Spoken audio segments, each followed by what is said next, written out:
Bonsoir à tous et bienvenue à cette édition d'information sur les antennes de Numérica Télévision. Voici d'abord les principaux titres. Massacre de Béni, le drame a suscité une grande concertation. Le président de la République a réuni ce mardi à Goma, au Nord Kivu, le Conseil supérieur de la Défense. Et puis, une forte délégation gouvernementale s'est rendue à Béni juste après la réunion du Conseil supérieur de la Défense présidée par Joseph Kabila à Goma. Des mesures exceptionnelles sont attendues dans les tout prochains jours après l'évaluation de la situation par la délégation gouvernementale. Le monde du football est en deuil. Joao Avalanche n'est plus. L'ancien président de la FIFA est décédé ce mardi à Rio de Janeiro à l'âge de 100 ans. Je vous le disais, à l'ouverture de cette édition, le chef de l'État a présidé ce mardi à Goma, au Nord Kivu, la réunion du Conseil supérieur de la Défense. Une réunion a duré environ 1 heure. Il était essentiellement question du dernier massacre perpétré le week-end dernier par le présumé rebelle ADF. Et juste après cette réunion, le Premier ministre a conduit une forte délégation gouvernementale à Béni. Matata Ponyo a indiqué qu'il était envoyé, lui et le Conseil de défense, par le président de la République pour étudier toutes les possibilités afin de faire face à cette situation exceptionnelle avec des mesures exceptionnelles qui seraient prises très prochainement, une fois avec cette évaluation ramenée au chef de l'État. Et dans un communiqué diffusé ce mardi, les États-Unis condamnent ce massacre et promettent de travailler notamment pour traduire les coupables en justice. Les USA déplorent dans les termes les plus forts cette attaque horrible et s'engagent à continuer à soutenir tous les efforts en vue de mettre fin à la violence en cours dans l'Est de la République démocratique du Congo, d'accroître la protection des populations civiles. Nous vous le disions hier que Bruno Mavungu a créé son propre parti politique. L'ancien secrétaire général de l'UDPS a fait cette annonce au siège même de son ancien parti. Quels que soient les actes de vandalisme, le conseiller d'Etienne Tshisekedi en charge de la jeunesse affirme que son parti s'engage à réparer le bâtiment endommagé après les échauffourées qui ont eu entre les partisans de Bruno Mavungu et les combattants de l'UDPS. On écoute Sylvain Mutombo au micro de Tapi Lutono. Monsieur Mavungu a créé son parti politique 2 jours après qu'il soit éjecté. Il a enregistré quand, on lui a donné le récépissé quand, qui sont les fondateurs de son parti et pourquoi le faire dans notre siège. Voilà un acte de sabotage. Nous disons encore qu'il a été limogé avec force et qu'il a perdu ses pédales. Et aujourd'hui, le PS a récupéré le siège qui lui avait été donné par Alexis Motanda. Quels que soient les actes de vandalisme qui sont commis là-bas, l'UDPS va procéder à la réparation pour rendre l'immeuble dans son état à M. Alexis Motanda. Déjà, le président Tshisekedi a déjà mis des émissaires en mouvement pour rencontrer M. Alexis Motanda et lui rendre son immeuble après le grand remerciement du président Tshisekedi à Mulumba par l'actuel secrétaire général, M. Kabound à Kabound. Quand bien même nous avons eu notre propre permanence à la 11e rue sous le boulevard, à la place Bercy, que Tshisekedi a doté à l'UDPS pour des générations, nous devions quand même prendre acte de bien remettre l'immeuble qui nous a servi de siège pendant plusieurs années.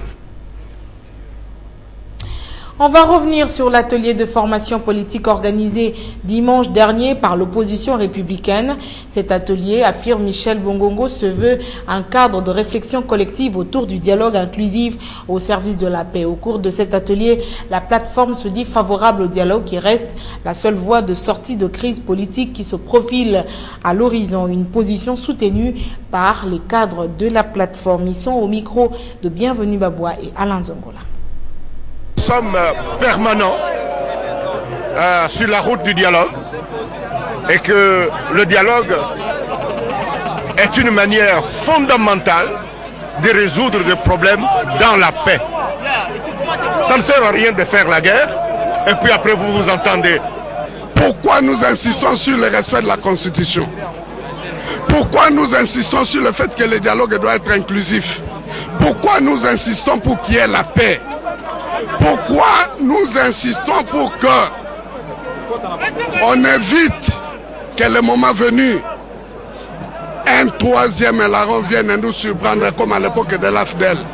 Vous êtes témoin, quand nous nous tiraillons avec le maréchal Mobutu, l'AFDEL est venu nous surprendre. On a suspendu les activités de partis politiques et nous sommes reculés de plusieurs décennies.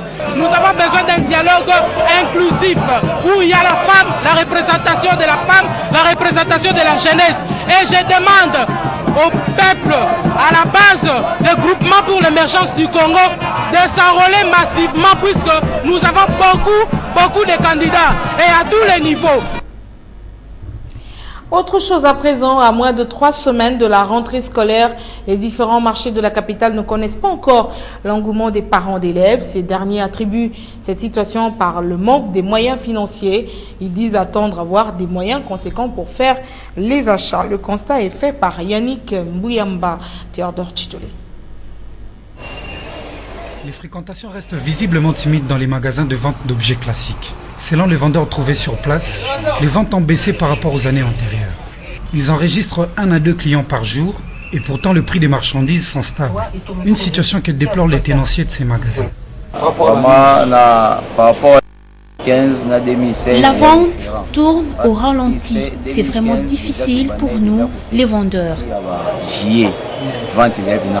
Maintenant, 2016, vente Oui, auparavant, on devrait déjà observer un engouement dans nos magasins et on s'approvisionnait régulièrement pour satisfaire la clientèle, car la demande était forte.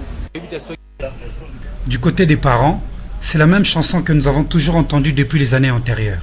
Ils n'arrivent pas à se procurer des objets classiques par manque de moyens, avec un faible pouvoir d'achat. De mon côté, jusqu'à présent,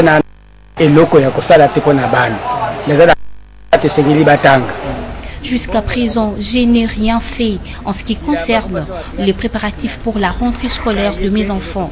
Je n'ai pas de moyens, je suis sous paiement, la situation est difficile.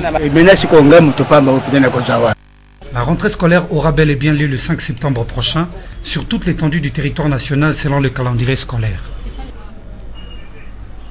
Un accident de circulation s'est produit ce mardi au centre-ville.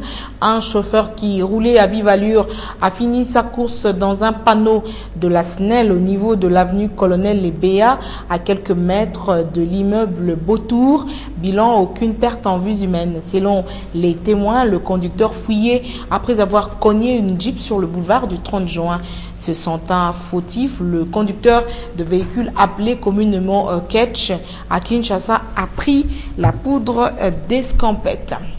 En religion, le week-end dernier, le pasteur de l'église primitive Kaskasamba a reçu un prix spécial de la maison Chams Productions en faveur, en guise de son combat qu'il mène, un combat spirituel pour la polygamie. Plutôt, le pasteur Kaskasamba milite pour la polygamie dans l'église parce que, selon lui, elle est biblique. Je vous propose de suivre ce reportage. C'est au cours du culte de dimanche que la cérémonie de remise du prix a eu lieu. Même si le pasteur Kaskasamba reste le seul à prêcher pour la polygamie, son message est bien compris par certains.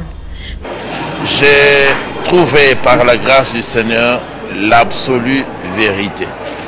S'ils pensent que nous sommes dans l'erreur, ça ne peut être que des mauvais esprits qui ont dit ça de Jésus-Christ, qui ont dit ça des apôtres, qui ont dit ça de Frère Branham.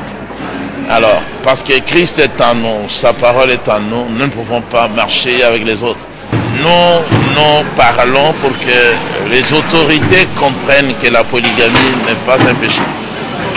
Ce sont les Belges en 1948 qui avaient décidé qu'on puisse éliminer sur l'ensemble de notre territoire la polygamie parce qu'ils nous avaient trouvé des polygames.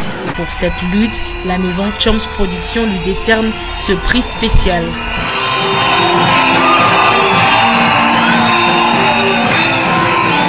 Prix remis par le représentant du ministère de la Culture et des Arts à la grande satisfaction des fidèles.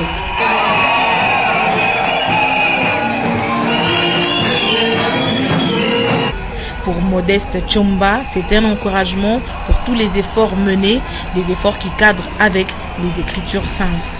Je suis convaincu parce que ça fait 5e prix que je viens donner au pasteur.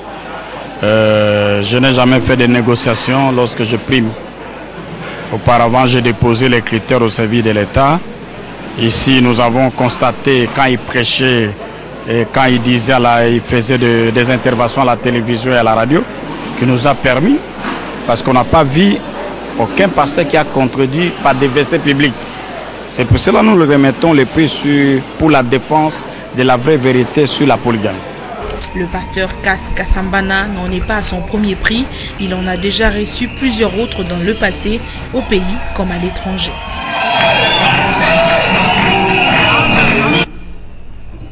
En sport, en route pour la Russie, c'est le principal axe de la conférence de presse animée hier lundi par le président de la FECOFA. Par ce slogan, Constant Omari a brossé le schéma pour ramener les léopards de la RDC à la qualification de la Coupe du Monde Russie 2018. En croire Constant Omari, c'est tout un projet qui nécessite l'implication de tous les partenaires sportifs congolais de divers horizons.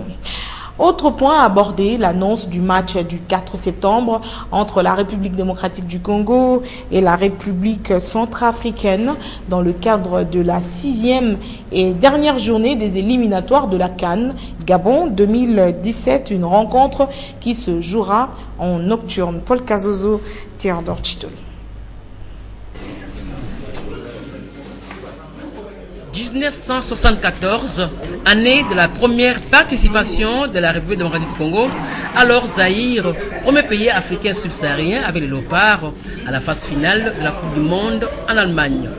1974, année de l'apogée du football national, mieux, selon Constant Omari, l'aboutissement d'un long processus amorcé depuis 1966, juste expression de la volonté politique nationale bien affichée. 42 ans après 1974, Constant Omari lance son projet dénommé « En route pour la Russie ». Un slogan, une profession de foi à concrétiser. En soi, croit-il, le bras du levier à même de propulser les léopards au pays de la toundra et de Tsar. En route pour la Russie, foi de Constant Omari équivaut à une mobilisation d'énergie de divers partenaires des sportifs congolais. En d'autres termes, les besoins d'une adhésion collective impliquant les dirigeants, les encadreurs, sympathisants, la presse et les gouvernements, c'est-à-dire toutes les couches sociales du pays. Une façon de créer un environnement favorable à la bonne marche et à la bonne santé des léopards. L'adhésion collective constituerait ainsi la bénédiction tacite des Congolaises et des Congolais avant cette campagne. Autre point abordé dans cette entrevue avec la presse, celui du match de la 6e et dernière journée du groupe B de la CAN 2017 entre les léopards de la RDC et les fauves du Bazoubangi de la République centrafricaine. Sur instruction de la CAF, ce match prévu le 4 septembre 2016 au Stade des Martyrs, Dixit Constant Omari, se jouera en nocturne à 18h30 au Léopard, Mokakosoa pour les éliminatoires Zone Afrique et Mondial 2018. Toujours en sport, mais avec cette triste nouvelle, Joao Avalanche, président de la FIFA de 1974 à 1998, avant de passer le relais à Joseph Blatter, est décédé ce mardi à Rio de Janeiro, sa ville natale où se déroulent actuellement les Jeux Olympiques à l'âge de 100 ans. Le Brésilien, qui avait contribué à attribuer à son pays le Mondial 2014 de football et les Jeux Olympiques 2016, avait été hospitalisé plusieurs fois ces dernières années pour des problèmes pulmonaires. Cet avocat de profession a aussi été membre du Comité international olympique de 1963 à 2011. En dehors de nos frontières, 2 poids lourds de la campagne présidentielle au Gabon, Guy Nzouba Ndama et Casimir Oyemba, se rallient à Jean-Ping. L'ancien président de l'Assemblée nationale et l'ex-premier ministre se sont mis d'accord la nuit dernière pour retirer leur candidature et demander à voter pour Jean-Ping. L'ancien président de la Commission de l'Union africaine voit ainsi se joindre à lui 2 des principaux adversaires du président Ali Bongo, une candidature commune, fruit de plusieurs jours d'après négociation. On va maintenant lire la presse. Les journaux parus ce mardi dans la capitale congolaise ont été sélectionnés par Tapi Lutunou et commentés par Michel Kérékéré, revue de presse.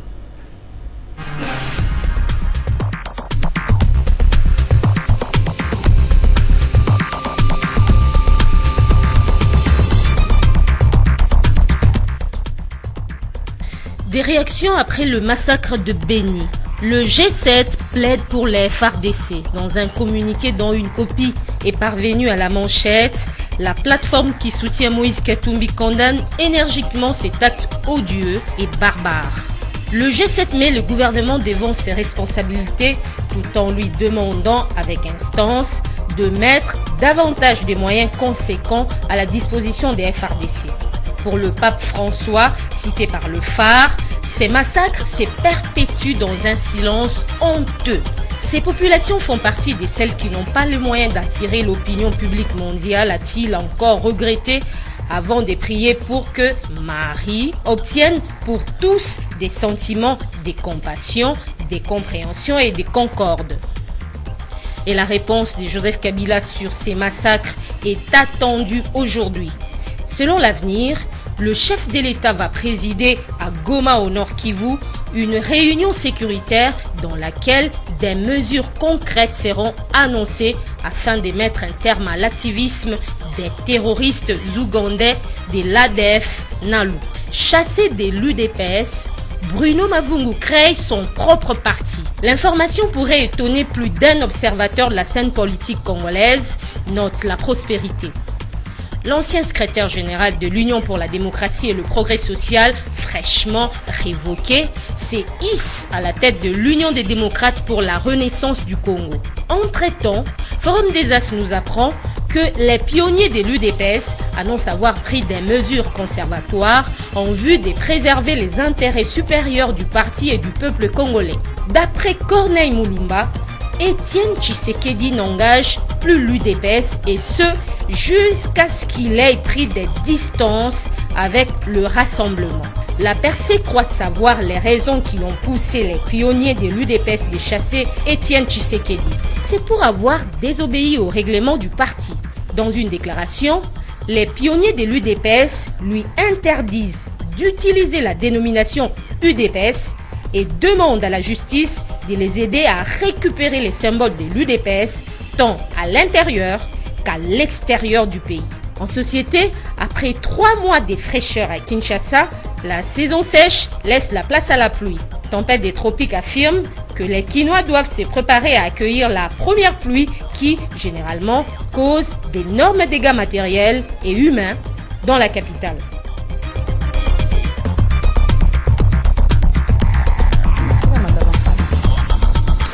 Merci beaucoup Michel Kérékéré et Tapi Lutunou. Mesdames et messieurs, ainsi se termine cette édition sur les antennes de Numérica Télévision.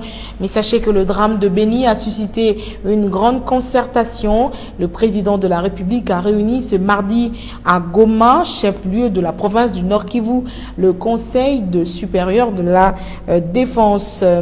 Et puis une forte délégation gouvernementale s'est rendue à Béni juste après la réunion du Conseil supérieur de la Défense présidé par Joseph Kabila. Des mesures exceptionnelles sont attendues dans les tout prochains jours après l'évaluation de la situation par la délégation gouvernementale. Le monde de football est en deuil. Joao Avalanche n'est plus l'ancien président de la FIFA et décédé ce mardi à Rio de Janeiro à l'âge de 100 ans. Merci beaucoup d'avoir suivi cette édition d'information. C'est avec beaucoup de plaisir que je vous ai tenu compagnie. Et c'est avec ce même plaisir que je vous retrouve lundi et mardi prochain. Demain, vous retrouverez Michel Kérékéré à 19h. Bonsoir et très bonne suite de programme sur Numérica TV.